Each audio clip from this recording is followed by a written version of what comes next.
रामलला विराजमान के मुकदमे में रामलला आपको क्या प्रेरणा देंगे? जरा तर्क से बताइए। क्या अल्लाह मियाँ प्रेरणा देंगे कि गैर अल्लाह वाला काम करें मियाँ?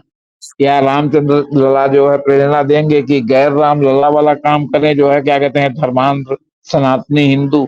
अटल बिहारी वाजपेयी के कार्यकाल में 5 लोग हाई कोर्ट के विभिन्न हाई कोर्टों में जज बनते हैं, जो जिसमें एक है डी वाई चंद्रचूड़ जो 2000 में बने, जस्टिस रंजन गोगोई 2001 में बने, जस्टिस अशोक भूषण 2001 में बने, नजीर 2003 में बने जस्टिस नजीर, और जस्टिस बोबड़े सन 2000 में बने। पांचों के पांचों जो है आपके क्या कहते हैं अयोध्या के फैसले में शामिल थे। तो ये संयोग था कि प्रयोग था?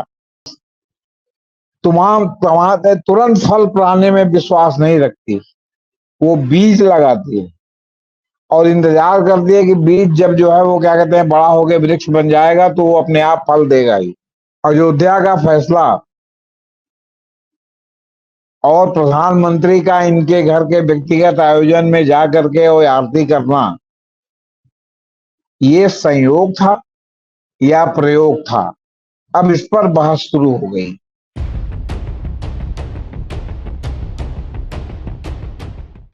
Chief justice of India, Bharat के मुख्य न्यायाधीश आजकल काफी चर्चा में है। चाहे प्रधानमंत्री मोदी जी के साथ उनकी तस्वीर सोशल मीडिया पे वायरल होना हो, या राम मंदिर बाबरी मस्जिद जो विवाद चल रहा था उस पे न्याय जजमेंट देने की बात हो। अटल बिहारी वाजपेयी के सरकार में हाई कोर्ट के जज बने थे और मोदी सरकार में मोदी जी के तीसरे टर्म में रिटायर होने वाले हैं। नवंबर सेकेंड वीक में रिटायर होंगे। उनके कार्यकाल को कैसे देखा जाए, खुद भी वो चिंतित हैं, इस पे अपनी चिंता जाहिर वो कर चुके हैं और हमने पढ़ा भी देखा भी है। चर्चा होगी उन्हीं के कार्यकाल पर, कैसे ईश्वर के दर्शन शरण में जाते हैं तो कैसे विजडम मिलता है उनको, तमाम ये सब मसले हैं। दोस्तों, रतनलाल बोल रहा हूँ और आप देख रहे हैं अम्बेडकरनामा। जेपी सिंह साहब मौजूद हैं, परिचय के मोहताज नहीं है, लगातार अम्बेडकरनामा पर आप सुन रहे हैं, चर्चा उन्हीं के साथ। जी सर, स्वागत है। जी नमस्कार। नमस्ते सर। देखिए सर, कई बार मुरारी जब हीरो बनने चलता है तो उसकी एक्टिंग स्किल से लेकर उसके बैकग्राउंडर से लेकर उसके सेखी बघाड़ने तक का मामला सतह पर आ जाता है। हमारे माननीय चीफ जस्टिस साहब के साथ कुछ कुछ ऐसा ही हुआ है। हीरो क्या बनना है? हीरो ये बनना है कि उन्होंने महाराष्ट्र में अपने गांव में जा करके और अयोध्या जो आपके बाबरी मस्जिद विवाद का जो फैसला हुआ था, जिसके वो 5 जजों में एक जज थे, एक सदस्य थे, जो आदेश सुप्रीम कोर्ट का जो है वो आपके बिना दस्तखत के पारित हुआ है कि किसने दस्तखत किया, ये कहा गया सामूहिक रूप से हुआ है, जबकि ये सब सुप्रीम कोर्ट की परिपाटी के विपरीत रहा है। कहा उन्होंने कि मैं समझ नहीं पा रहा था कि मैं निष्कर्ष पर कैसे पहुंचूं, तो मैं भगवान के शरण में चला गया और उनसे जो प्रेरणा मिली तो मैंने फैसला दिया। ये कह के उन्होंने विवादों का एक पंडोरा बॉक्स खोल दिया और वो पंडोरा बॉक्स जो खोला है, उस पंडोरा बॉक्स से कहते हैं ना कि बात निकलेगी तो फिर दूर तलक जाएगी। इसलिए बहुत से मामलों में अगर आपकी आलोचना भी हो रही हो तो आप बल्कि सफाई देने के बजाय चुप रह जाइए, क्योंकि जो आप सफाई देंगे तो हो सकता है कि वो आलोचना का दायरा निंदा के दायरे तक बढ़ जाए, क्योंकि फिर जो चीजें धरती छुपी हैं वो खुल के आने लगी। अब अयोध्या का फैसला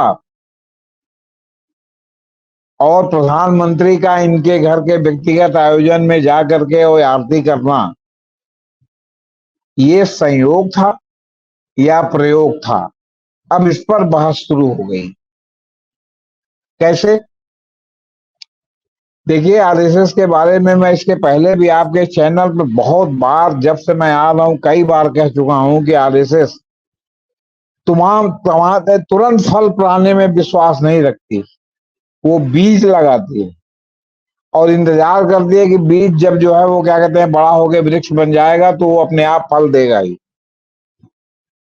और ये आरएसएस ने बहुत जमाने से करना शुरू किया। आरएसएस ने पत्रकारिता में, इतिहास में, यूनिवर्सिटी में, आपके शिक्षा के क्षेत्र में, राजनीति के क्षेत्र में, विज्ञान के क्षेत्र में, कला के क्षेत्र में, सिनेमा के क्षेत्र में, संस्कृति के क्षेत्र में, हर जगह बीजारोपण करती है वो। उसके जो सहस्त्र फण हैं उनमें से लोगों को इधर उधर उधर उधर भेजती रहती है कि आप इस काम के लिए बने हो, आप इस काम के लिए बने हो। और जो लोग उस काम के लिए बने होते हैं वो इतना उनका जो है दिमाग माइंड वॉश किया हुआ होता है कि जो काम उनको सौंप दिया जाता है बस उसी में लग जाते हैं बिना फल की चिंता किए हुए, और आगे फल मिलता भी है और आरएसएस को भी मिलता है। इसके बहुत से उदाहरण है, बात यहाँ करेंगे तो बहुत ज्यादा बढ़ जाएगी, बात चंद्रचूड़ जी पर सीमित रखते हैं। अटल बिहारी वाजपेयी के कार्यकाल में संयोग है या प्रयोग, अब ये दर्शक निर्धारित करेंगे, श्रोता निर्धारित करेंगे, आप निर्धारित करेंगे। मुझे तो आपने विचार व्यक्त करने के लिए अपने चैनल पर आमंत्रित किया है जी। अटल बिहारी वाजपेयी के कार्यकाल में 5 लोग हाई कोर्ट के विभिन्न हाई कोर्टों में जज बनते हैं, जिसमें एक है डी.वाई. चंद्रचूड़ जो 2000 में बने, जस्टिस रंजन गोगोई 2001 में बने, जस्टिस अशोक भूषण 2001 में बने, नजीर 2003 में बने जस्टिस नजीर, और जस्टिस बोबड़े सन 2000 में बने। इसमें अशोक भूषण और नजीर तो चीफ जस्टिस नहीं बन पाए, लेकिन चंद्रचूड़, गोगोई और बोबड़े अलग अलग कार्यकाल में सुप्रीम कोर्ट के चीफ जस्टिस रहे। अब ये उनके कार्यकाल में बने और इन्होंने ही पांचों के पांचों जो है आपके क्या कहते हैं अयोध्या के फैसले में शामिल थे। तो ये संयोग था कि प्रयोग था, ये आप निर्धारित करें, हम नहीं करेंगे। फिर इनको उसका लाभ क्या मिला? जस्टिस गोगोई को सेक्स स्कैंडल में क्लीन चिट दिलाने में कहीं ना कहीं सरकार से भी मदद रही। सरकार से मदद नहीं होती तो जो महिला के साथ ये सेक्स स्कैंडल हुआ था उसको जो है सरकारी स्तर से प्रचारित न किया जाता, एफआईआर उसकी लिखी जाती और इन पर कार्रवाई होती। तो बजाय इसके ये राज्यसभा को सुशोभित कर रहे हैं। जस्टिस रंजन गोगोई, जस्टिस अशोक भूषण, ये एनसीएलटी जो सारे ट्रिब्यूनल में सबसे ज्यादा मालदार ट्रिब्यूनल है, कंपनी लॉ ट्रिब्यूनल है ये एनसीएलटी, उसके जो है वो चेयरपर्सन है अशोक भूषण रिटायरमेंट के बाद। तो इन्होंने उनको फल प्राप्त करने में मदद की, तो ये अभी फल प्राप्त कर रहे हैं। संजोग देखिए आप, आपके जस्टिस नजीर साहब, जस्टिस नजीर साहब आंध्र प्रदेश के गवर्नर हैं। जैसे सदाशिवम गवर्नर बने थे, मोदी जी के पक्ष में फैसला देके, तमिल जो है वो जो राजीव गांधी के हत्यारे थे उनके पक्ष में फैसला देके, पंजाब में बलवंत सिंह राजोआना को जो है फांसी की सजा को उम्र कैद में बदल के तो उनको जो है आपका क्या कहते हैं राज्यपाल पद मिला, तो नजीर साहब भी राज्यपाल। बोबड़े साहब गोगोई साहब के बाद चीफ जस्टिस बने, और बोबड़े साहब के बाद बीच में रमन्ना साहब बने, रमन्ना साहब के बाद ललित कुछ दिन के लिए बने और फिर जो है चंद्रचूड़ साहब चीफ जस्टिस बने। तो अब दो लोग तो सीधे, 3 लोग तो फल प्राप्त कर रहे हैं, अब ये 2 लोग चीफ जस्टिस बने, सरकार बाधा डाल सकती थी, लेकिन चीफ जस्टिस बने और रिटायरमेंट के बाद पता नहीं राज्यसभा बनेंगे, गवर्नर बनेंगे, उपराष्ट्रपति बनेंगे, ये सब भी सोच का विषय है। हालांकि बोबड़े साहब चीफ जस्टिस से बात हटे तो अभी तक फिलहाल कुछ नहीं बने हैं, हो सकता है किसी ट्रिब्यूनल का जो है जगह खाली होने का इंतजार हो बोबड़े साहब की नियुक्ति के लिए। और चंद्रचूड़ साहब क्या बढ़ेंगे 10 नवंबर के बाद आपको पता चलेगा। तो हमारे साथ रहोगे तो ऐश करोगे, जिंदगी के सारे मजे कैश करोगे। ये तो आरएसएस का बहुत पुराना सिद्धांत है। तो आरएसएस बीज बोता है, तत्काल फल की प्राप्त नहीं करता। अब जो लोग 2000 से 2004 के बीच में नियुक्त हुए, उन्होंने 2020 में बाबरी मस्जिद का फल जो है आरएसएस को चखाया। पूरे देश में जो है हुआ कि साहब जो है वो हमारी वजह से जो है ये राम जन्मभूमि मंदिर बना है। राम जन्मभूमि न्यास में जो आरएसएस के लोग हैं, जैसे चंपत राय, पता चला जमीन की खरीद बिक्री का धंधा करने लगे।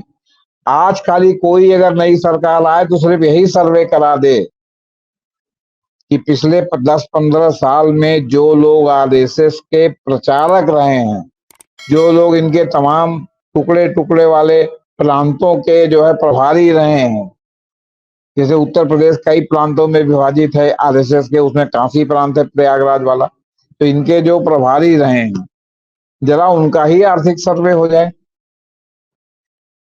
कि जहां जिनके पास आमदनी का कोई ज्ञात स्रोत नहीं है, आज की डेट में फॉर्च्यूनर से चलते हैं, आलीशान घर खड़ा है और बैंक बैंक पता नहीं कितना बैलेंस और कितना ब्लैक मनी घर में रखी हुई है। जरा वही सर्वे करा के देख लीजिए। तो सवाल इस बात का है कि आपको भगवान से प्रेरणा मिली थी या आप उसी डिजाइन के लिए ही आपने जन्म लिया था? अब ये सोच का विषय है। प्रधानमंत्री जैसे आए हैं किसी विशेष काम के लिए, तो हो सकता है आप भी किसी विशेष काम के लिए इस पृथ्वी पर अवतरित हुए हों। अब आजकल जन्मदिन नहीं मनाया जाता, अवतरण दिवस मनाया जाता है। अब आपको इस केस के बारे में खत्म करने के पहले एक बात और बताना चाहता हूँ। जब फैजाबाद के डीएम नैयर साहब ने रातों रात इनके साथ मिलके जो उसमें बाबरी मस्जिद में जो मूर्ति रखी थी, तो मुकदमा सिर्फ इस बात का चला था कि क्या मस्जिद में मूर्ति रख के उसको मंदिर या जन्मभूमि में कन्वर्ट किया जा सकता था। ये मुकदमा चला था। इसमें पहले हाई कोर्ट का फाल्टी आदेश आया, फिर सुप्रीम कोर्ट का जो आया वो तो आपने भी देखा, हमने भी देखा। अब इसमें टाइटल सूट नहीं था, और टाइटल सूट के अलावा मैं कह रहा हूं, आप में इतना नैतिक बल नहीं था कि आप कहें कि जो हमारा जन्मभूमि स्थल, जो वहां जो महल था, उस पर जो है जबरदस्ती दूसरे लोगों ने, दूसरे धर्मों वालों ने या मुस्लिमों ने कब्जा कर लिया, तो हमने भी, उस समय उनके हाथ में बल था, इस समय हमारे हाथ में बल है, हमने उसको वापस प्राप्त कर लिया। तो आपने कहा कि रामचंद्र जी का प्राकट्य हुआ है, माने पत्थर की मूर्ति प्रकट हो गई अपने आप। अब समझिए आप, ये आपका नहीं नैतिक बल हुआ कि आप कहें कि उन्होंने हमारा कब्जा किया था, भले 500 साल पहले किया हो, हमने अब कर लिया, हमारे हाथ में बल है। ये शुरू से अंत तक नहीं कहा गया। और फैसला जिसमें मूर्ति रखी जानी थी वो वैध है कि अवैध है, उसका फैसला जो है टाइटल सूट के रूप में आपने कर दिया। और जो सुप्रीम कोर्ट में आपने जो है सब कहा कि हाँ बड़ा गलत हुआ, बड़ा ये हुआ, विध्वंस बड़ा गलत हुआ, सब हुआ, लेकिन शांति सौहार्द के लिए उनको और 5 किलोमीटर दूर जो है उनको जो है जमीन देते हैं। आप दोनों को 10-10 किलोमीटर दो दिशाओं में जमीन दे देते कि आप नए सिरे से बनाइए। आप जो रामचंद्र जी का जो तथाकथित महल अयोध्या में कहा जाता है, जो आज की डेट में पंडित परिवार के पास है, क्योंकि जो पिछली पीढ़ी में जो उनके हुए हों, जो अपने को दावा करते हैं, उन्होंने वो दान कर दिया था उनको, आप उसी का अधिग्रहण करके कहते हैं कि भाई असली महल तो ये है, इसलिए इसी में रामचंद्र जी का भव्य मंदिर बनेगा, जो एक दान के रूप में पंडित जी के पास है। उनको पैसा देते हैं भाई, जिसे दान प्राप्त किए हैं वैसे, और उसमें तमाम किराएदार भी रहते हैं। ये भी आपकी जानकारी के लिए बताते, उस महल में पंडित जी, जो रामचंद्र जी का महल कहा जाता है, उसमें तमाम किराएदार रहते हैं, कोली नुमा किराएदार रहते हैं। मैं जब अयोध्या कवर करने गया था तो एक 25 उसमें रहते थे, तो मैं भी उसके भीतर गया। काफी जमीन खुली हुई भी है, आप उसी में बनवा देते। आप इसको कहते कि भाई ये नजूल की जमीन है, न इनकी है न इनकी है, यहाँ जो है वो क्या कहते हैं ना, अनाथालय बनेगा, यहाँ मंदिर वो बनेगा, क्या कहते हैं आपका वाचनालय बनेगा, यहाँ अस्पताल बनेगा जिसमें सभी का इलाज होगा। आपने किसी एक को, व्यक्ति विशेष को दे करके आपने पार्टी हितों को क्यों बढ़ा दिया? ये क्वेश्चन हमेशा आपसे पूछा जाएगा। बहरहाल ये तो एक बात हो गई। दूसरी बात पर आई कि इनको भगवान से प्रेरणा मिली। मंदिर का जो भी मुकदमा होता है, तो मंदिर की तरफ से जो भी मुकदमा लड़ता है, वो पार्टी नेम आप जानते हैं कोर्ट में क्या होता है? शिव जी विराजमान बजरिए, प्रोफेसर रतनलाल बजरिए, जयप्रकाश सिंह बजरिए, अनूप चंद्र सोनी बजरिए, सो एंड सो। माने वो पार्टी नेम जो है, जो जो ईश्वर के नाम से, जो भगवान की मूर्ति के नाम से वो मुकदमा। अब ये जो मुकदमा था मूल रूप से था श्री रामचंद्र जी विराजमान या श्री राम लला विराजमान। तो राम लला विराजमान के मुकदमे में राम लला आपको क्या प्रेरणा देंगे? जरा तर्क से बताइए। क्या अल्लाह मियाँ प्रेरणा देंगे कि गैर अल्लाह वाला काम करें मियाँ? या रामचंद्र लला जो है प्रेरणा देंगे कि गैर राम लला वाला काम करें, जो है क्या कहते हैं धर्मांध सनातनी हिंदू? वो क्या प्रेरणा देंगे? तुम्हें मुंसिफ, तुम्हें मुजरिम, क्या फैसला होगा? सामने पीढ़ी है। जाए चूल्हे भार, पीढ़ी जाए चूल्हे भार में। तो जब आप ही हम्म। मुंसिफ हैं और आप ही मुजरिम हैं, और आप, तो आप जो फैसला देंगे वो क्या क्या होगा? तो रामलला विराजमान के पक्ष में फैसला देने के लिए रामलला विराजमान से प्रेरणा, मतलब आप समझिए कि पाखंड की पराकाष्ठा इन्होंने जो है क्या कहते हैं मतलब कर दी साहब चंद्रचूड़ साहब ने। हम्म। फिर जब आप चंद्रचूड़ साहब के पूरे कार्यकाल को देखेंगे, तो हम लोग एक बात जब चंद्रचूड़ साहब रिटायर हो जाएंगे तब बात करेंगे इस पूरे मसले हम्म। पर। लेकिन प्रसंगवश मैं बताता हूँ, आप अगर इनके पूरे कार्यकाल के जो है आपकी व्याख्या करेंगे चीफ जस्टिस के ही रूप में, नहीं जस्टिस के भी रूप में जब सुप्रीम कोर्ट ये गए, तो आप देखेंगे कि इनका पूरा कार्यकाल का जो जजमेंट है वो दो भागों में बटा रहा है। जहां हम्म। सरकार के हितों की बात आई, वहां इनका फैसला सरकार के पक्ष में रहा, और जहां सिद्धांत बगाड़ने की बात आई, वहां इन्होंने जो है बड़ा बुद्धिमत्ता पूर्वक और बहुत विद्वता पूर्वक अपने जजमेंट टिके और उसको खूब जो है ओढ़ा और बिछाया, जिसमें सैम लैंगिक वाला जजमेंट भी कह सकते हैं आप, सबरीमाला वाला जजमेंट भी आप कह सकते हैं।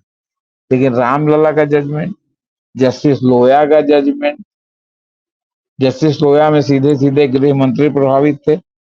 जस्टिस लोया की हत्या हो चुकी थी और जो है उसमें लीपापोती करने में आप शामिल थे।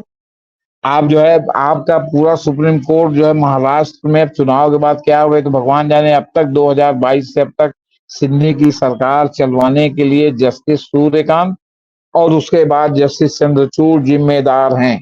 आप कह रहे हैं बड़ा गलत हुआ, सब गलत हुआ। आपने वहां जो स्पीकर खुद ही जो दागी है, मतलब सिस्टम के अनुसार, दल बदल कानून के अनुसार, उसको आपने फैसला करने के लिए कह दिया। आपने कहा कि उद्धव ठाकरे अगर इस्तीफा नहीं देते तो मेरा फैसला कुछ और होता। तो चलिए आप सरकार ना बहाल करते, आप कहते हैं कि कोई सरकार नहीं होगी, अब वहां 15 दिन के अंदर आप चुनाव कराइए, राष्ट्रपति शासन कराइए, वहां कोई सरकार नहीं होगी। तो आपने सिंधे को जो है अब तक जो है मतलब क्या कहते हैं अलाउ कर दिया बैठने के लिए। तो महाराष्ट्र की सरकार में अब आप महाराष्ट्रियन है, तो हम कैसे हम ना माने या लोग कैसे ना माने कि जो है blood is thicker than water? आप चाहे जितना अपने को ईमानदार कहिए, लेकिन लोग कैसे ना माने इस बात को बताइए कि blood is thicker than water क्यों नहीं है? जैसे आप कह रहे हैं कि किसी चीफ प्रधान का जो है आपके राष्ट्र के प्रधान का राष्ट्रपति उनके यहाँ आना, आपके क्या कहते हैं चीफ जस्टिस के आने से क्या फर्क पड़ता है? वो एक अलग मामला है। और प्रशासनिक कामों से आए दिन चीफ जस्टिस और जो है सरकार प्रमुख की भेंट होती है। हम्म। किसको आप लोग समझते हैं? शासकीय कार्यों के लिए, आपके सुप्रीम कोर्ट के दैनंदिन कार्यों के लिए आपको किसी से भी मिलना पड़ सकता है, लेकिन हम्म। उसको अपने घर बुला के भोजन करना, उसके व्यक्तिगत समारोह में जाके भोजन करना, उसके लड़की लड़के की शादी में बारात में सबसे आगे आगे पगड़ा बांध के अगुवाकारी करना, ये और प्रशासनिक काम से मिलना दोनों टोटली डिफरेंट चीजें हैं। आपको बता, हम्म। आप रोज प्रशासनिक कार्य से मिलिए, लेकिन कहीं से आपका व्यक्तिगत संबंध नहीं लगना चाहिए। और ये भी महज प्रयोग और संयोग इसलिए है कि ये सारा कर्मकांड जब आप रिटायर होने वाले हैं तो कुछ दिन पहले आप कर रहे हैं। क्यों न माना जाए कि महाराष्ट्र के चुनाव में आपने प्रधानमंत्री को बुला के गणेश आरती में शामिल कराई। महाराष्ट्र जो है वो गणेश जी के प्रति एक उसकी जो है क्या कहते हैं और लोगों से अलग आस्था है, तो आपने उस आस्था को अगले आदमी को भजाने का मौका दिया कि चीफ जस्टिस भी गणेश पूजा में हमारे साथ हैं, कि मतलब एक उनको संदेश दिया कि वो लोग वोट जो है भाजपा को करें, क्योंकि भाजपा का जो है राष्ट्रीय प्रमुख चीफ जस्टिस के यहाँ आके महाराष्ट्र के यहाँ आके जो है वो आरती कर रहा है गणेश जी की। तो आप किसको बेवकूफ समझते हैं यार? मतलब भाई अब आपने समझ लिया कि आप ही सबसे बड़े बुद्धिमान है और बाकी लोग बेवकूफ हैं, तो फिर तो मतलब अब इसके बाद तो कुछ कहने के लिए बचता नहीं है। तो आप किसको बेवकूफ समझते हैं? जी। चलिए शुक्रिया सर, बहुत शानदार बातचीत के लिए। और 10 नवंबर को रिटायर हो रहे हैं चंचूर साहब, तो 10 नवंबर को इस पे एक चर्चा हमारी और होगी। शुक्रिया, देखते रहिए अम्बेडकर नाउ। शुक्रिया सर।